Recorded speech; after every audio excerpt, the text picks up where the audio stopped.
Jo, was geht ab, meine werten Freunde da draußen? Ich bin hier zu einem neuen Breakme Let's Play. Es gab ein Update, das heißt, alle meine Highscores wurden erloschen, sind quasi erloschen. Im Licht des Ruhmes. Nein, auf jeden Fall, Breakme ist wieder zurück mit dem neuen Update. Mega krass. Und ich verzeihe dem Spiel auch, dass es meine ganzen quasi Highscores weggemacht hat. Mein Rekord war, glaube ich, 98.000. Ja, also ich sage euch schon mal vorhin, weil ich mich aufgenommen habe, erstens jetzt darüber labere, dass ich den Highscore leider nicht geknackt habe von 89.000, aber da habe ich gerade im letzten Versuch vorbeigerauscht. Ja, der letzte Versuch war eigentlich ganz gut, sogar besser als der hier. Doch leider habe ich versäumt, ihn aufzunehmen. Und ich hoffe, dass ich euch das mit Game hier auch ganz gut tun kann.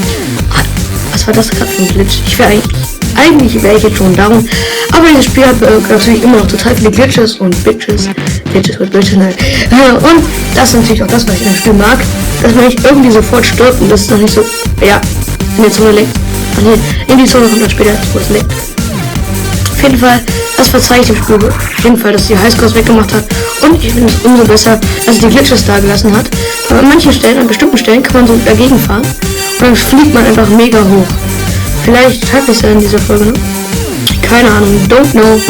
Auf jeden Fall hoffe ich mal, dass dieses Format euch gefällt. Und, also, ja, Turbo Desmond kommt heute auch noch eine Folge raus. Und dann war es erstmal für heutiges Format. Wenn ich mit dieser Turbo Desmond noch fertig bin. Ja, lasst euch überraschen, schreibt fleißig in die Comments vor allem. Und auf jeden Fall schreibt, was ihr wollt und was ihr denkt. Und was ihr, ja, als Verbesserung meiner Videos noch fehlt.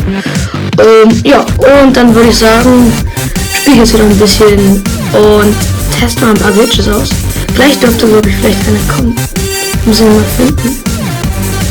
Weil manchmal ist man eigentlich schon tot, aber dann crasht man voll gegen die Wand, ist aber dann mega langsam und lebt dann halt noch.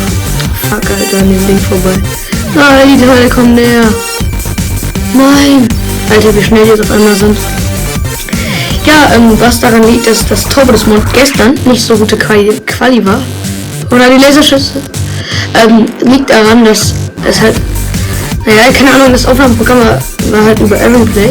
Das ist ein bisschen manchmal, also an einer Stelle habe ich das iPad dann halt bewegt und dann hat sich das dann anscheinend auch irgendwie bewegt. Don't know, keine Ahnung, wie das passieren konnte. Auf jeden Fall, hoffentlich kommt gleich der Glitch. Ich versuche ihn mal zu machen. Ja, guck mal, da hat man jetzt durch die Wand gesehen. Auch ganz schön miese. Ja, also eigentlich wollte ich euch eines Tages mal diese geiles, ja, hier leckt's richtig lange. Sorry dafür übrigens, aber ich hoffe, meine Stimme bedient einigermaßen der Unterhaltung für euch da draußen. Ja, auf jeden Fall, ich hatte mal so eine Zone erreicht, die war richtig crank, die war richtig geil. Und ja, übrigens, ja, zum Beispiel hier wäre man eigentlich down gewesen. Naja. Jetzt noch von tschüss. Ach, scheiße. Naja, das war's wohl mit mir. Das ist irgendwie dumm. Ich bin einfach genau da gestorben, wo der letzte Lauf auch war. Tja, also, dann macht's gut. Bis zum nächsten Mal. Kommentiert ordentlich fleißig. Vielleicht mal einen Like-Button oder auch einen Dislike. Hauptsache, ihr guckt euch meine Videos an. Und dann sehen wir uns beim nächsten Mal. Ahoi, meine wetten Freunde. Ja.